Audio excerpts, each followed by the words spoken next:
Greetings, this is History 322, Portland State University. I'm Matthew Brazil. This is the lecture for week 2. It's part 1 of the week 2 lecture. I'll be doing these in 2 uploads. I don't yet have an ability to do a PowerPoint with an audio, but I'm meeting people this week and hope to try to get that straightened out with our technical wizards. In the meantime, you can see that the color of the week here seems to be green, but just to let you know that there is a man behind the curtain. There we are. Now, because I'm shy, back behind the curtain. Also, I need to lean into this computer to make the audio come out right. So look at the PowerPoint that I've posted on the site. It calls itself Week 2, so it's easy enough to find. And it's there in the D2L under Course Content. And we can just start there with slide 1. So if you've seen the movie Argo, about the Iran hostage crisis of 1979, and you, especially if you heard the very interesting interview that occurred this week on the NPR program Fresh Air, where the director was interviewed, you'll know that Argo, like most movies, is compressed. It doesn't include every major event of the Iran hostage crisis, and it's not really meant to be a history.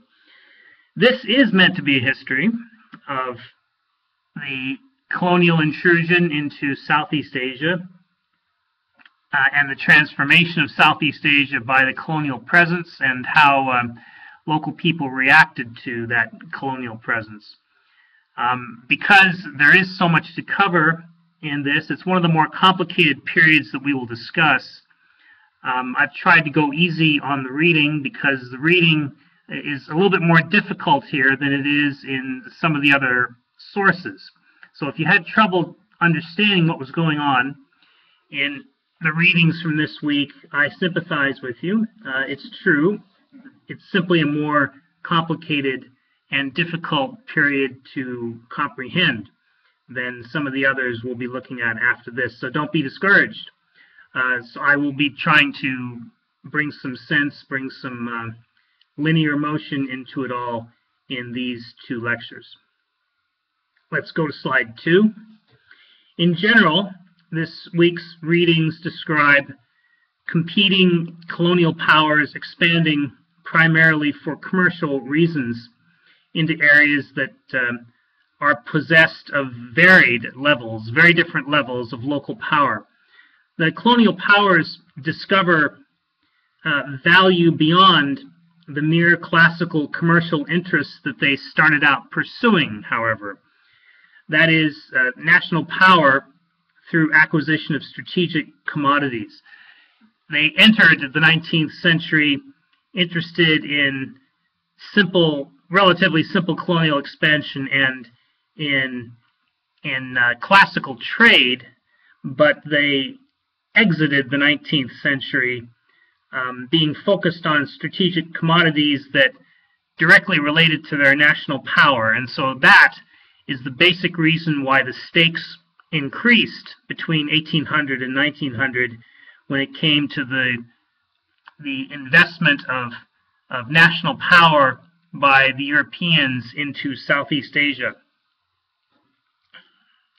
As they went, they collided with each other and with local kingdoms and sultanates. A few of these local powers were resistant, or resilient rather. They were all resistant, but they were one of them in particular was resilient, while the others were not. And you'll find as we go through the readings and through this lecture that the Industrial Revolution was not the only driving force, but it was, I think, the main driving force of the changes that occurred over those 100 years. There is more nuance to the story, not the least of which is how Thailand, then Siam, remained independent. So first let's take a look at the portion of historical background described in slide 4. Skip over 3 and go to 4. So here you see a rather busy, complicated map of Portuguese journeys and entrepôts in the 14th, 15th, and 16th centuries. It would be difficult to give all of the local backgrounds in each of the equivalents of the modern countries and the kingdoms there in Southeast Asia before 1800, but there is a less difficult way to understand historical forces, and that's this trade that began under the Portuguese and later continued with the Dutch. Trade is always a factor in international relations anyway, whether or not you're cynical about the reasons behind that. The exploration you can see here in slide 4 shows the dates when the Portuguese first reached each of these areas. And in some places they stayed a long time. Go on to slide 5. In some places they stayed a long time, such as in Macau, which they did not leave until 1999, and Goa on the west coast of India, which they did not leave until they were kicked out in 1961. And the only reason they stayed in Macau in southern China as long as they did was that the Chinese wanted them there. And that's another story we'll explore a few weeks from now. But the vast majority of Portuguese trading enclaves were displaced by the Dutch before the 17th century was finished. Let's go on to slide 6 now. And here, I don't want to spend too much time on this because it's before the actual scope of this course, but it's an important background to briefly understand. Here on slide 6, you can see a representation of the commodities that were being sought, taken to and from these different places. Note that there's a to and a from list in each location. But all of these are consumer goods, what we would call today consumer goods. They're spices, they're cloth, they are different luxury products, they are ceramics, things like this. Things that are produced in quantity in one place and are taken and sold at a premium in another place because they can't be found there, or they're not grown there, or they are not made as well there. The first things that were brought over these long distances were spices, in particular pepper, which was used as a preservative and as a way to make otherwise rather inedible food more desirable. So this was not the age of manufacturing. This was about as close to the age of classical trade as makes no difference. It was not altogether different from the time when the Greeks traded across the Mediterranean in ancient times, except for the longer distances involved between Asia and Europe. All right, let's go on to slide 7. The setting in this large area between India, Australia, and Vietnam and the Philippines, this very, very large region, was complicated, but I think that it can be characterized at a high level, that is in general terms without endless detail, a high-level view, as people say. The mainland empires, the empires on mainland Southeast Asia, in today's Burma, Indochina, Vietnam, and peninsular Malaysia, each had a core area, and it had periphery areas, each of them did, and with enemies beyond them. Invasions had occurred many times in history, and so everyone, as I briefly discussed last time, was wary of yet another invasion in the near future.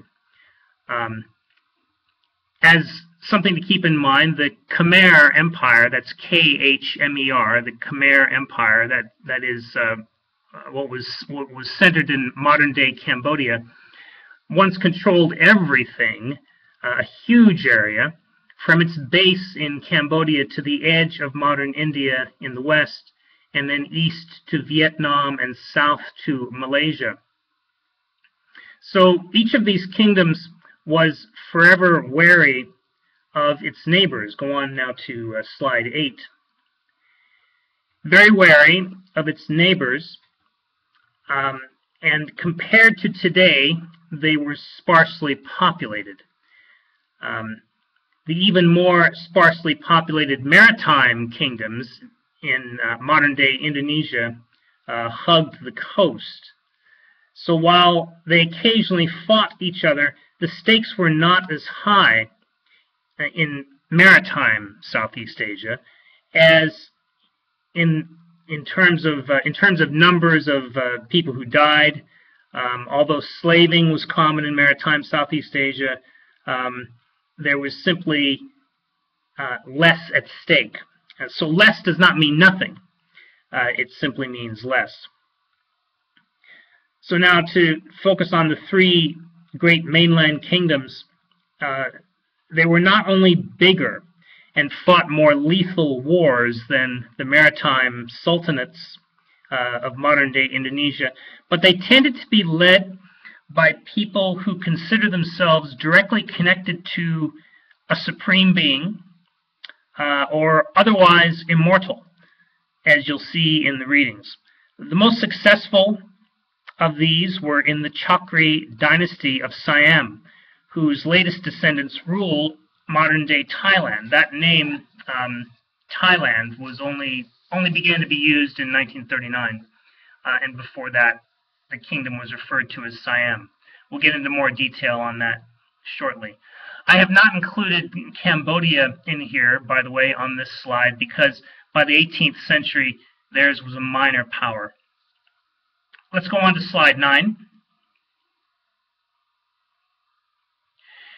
King Bodappaya's reign in today's Burma, or Myanmar, by the way, the term used now is Myanmar, with an R in the end.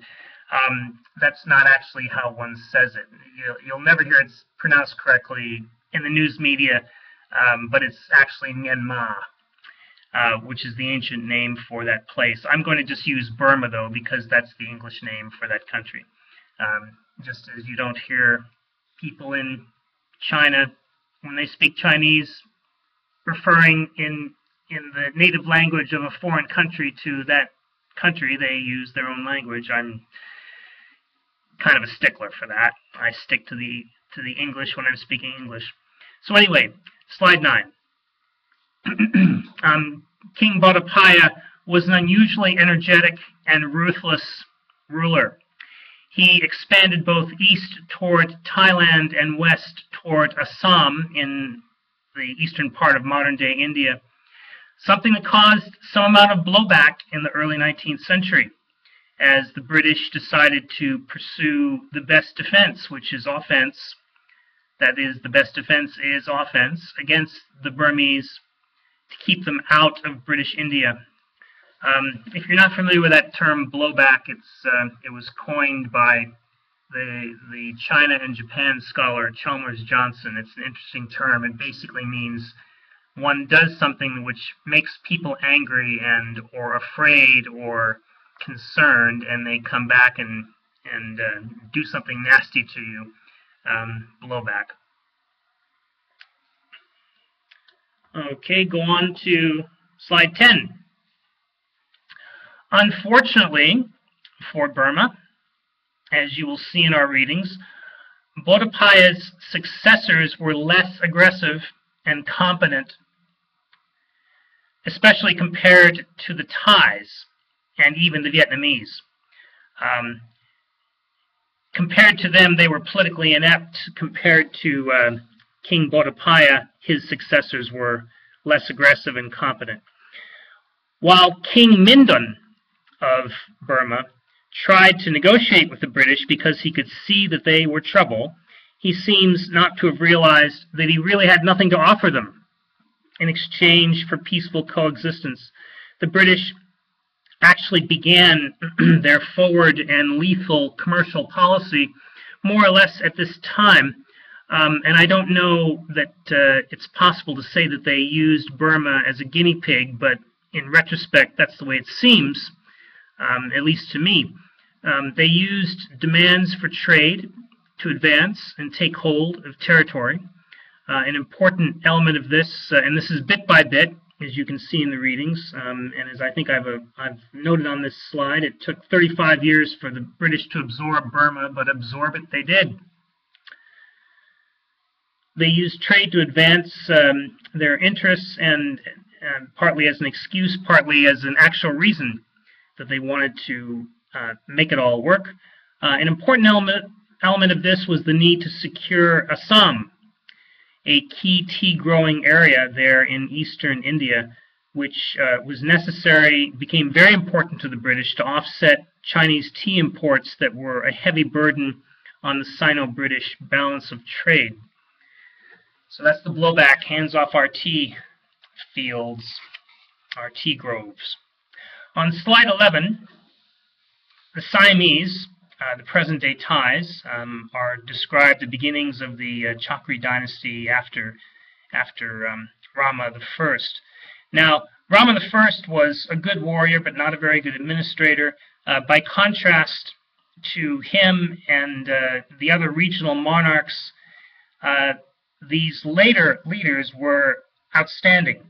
They were savvy politically, astute leaders who administratively as well, who appreciated the nature of British and later the French threat, and also the size and the strength of their empire was accurately assessed by them. They knew themselves, and they were able to use the power they had to defend their territory. It wasn't easy. They didn't always win. But they could see what they could offer through modernization. Now, this is an interesting point. The Thais tried and succeeded in bringing modern technology and modern administrative techniques, that's what I mean when I say modernization, to their kingdom, and foreign powers found this appealing. Now, why is that? I think that the reason is that it offered a predictability of sorts to the British and to the French, a predictability because they could see that the Thais had adopted a similar government structure or were trying to do so. Therefore, it'd be easier for them to understand what the Thais were doing, and perhaps easier to communicate and make clear intentions and so on, wishes. And perhaps not least important of all, there was the prospect of a solid business relationship and stability for business relations. This is exactly what the British and French got from the Thais, although it was not all hearts and flowers, as I was starting to say a moment ago. As you can see in the readings, there were conflicts, notably in 1893, the Franco-Thai War. However, another important part of this was, of course, Thailand's position between its geographical position between British and French colonial interests, and the desire of both European powers to avoid conflict and benefit from their new colonial possessions.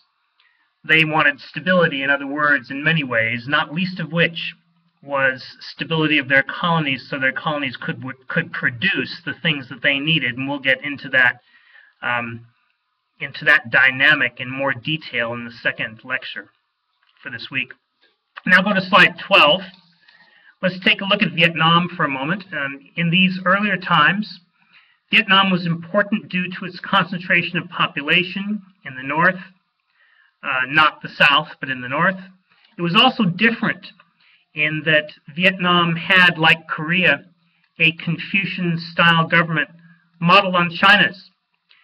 They used Chinese characters in official documents. They taught the Confucian classics to the young of their elite, and they duplicated the Chinese Confucian exam system, even going beyond that, building a copy of the Chinese imperial capital from Beijing in Hue, that's H-U-E, Hue, in central Vietnam.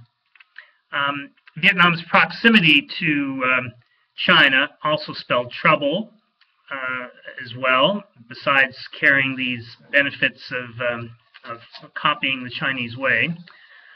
As Vietnam found itself under Chinese domination for 1,000 years, starting in the 1st century AD or CE. CE is Common Era. Therefore, there was a tradition of anti-Chinese feelings. There was this contradiction. There was a desire to copy Chinese ways, but also a tradition of anti-Chinese feeling among some part of the population, which was a significant element in the cultural divide that became very important in Vietnamese history between the North and the South. We'll discuss that part 2 of this lecture. Now let's go to, I think we were on slide 11, let's go to slide 12. So the Vietnamese made a good show, especially during the reign of Minh Mang, of centralizing their administration during his 21 years, beginning in 1820. But they did not do many of the important things the Thais did. They did not send people to the West to learn its ways and understand its motivations, as did the Thais, nor did they make a serious effort to import Western armaments like the Thais or the Siamese did. You'll find in the readings that the Siamese actually traded their own products with the United States for Western arms. Therefore, in the face of Western expansion, French expansion especially, they survived in name only, and well, French expansion entirely. There was no one else in Indochina besides the French. So they survived in name only after the middle of the and later part of the 19th century.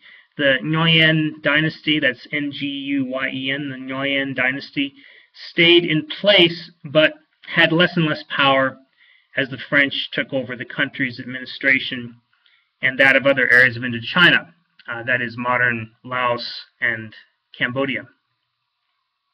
We'll get into that a bit more in the next hour, more in the next recording.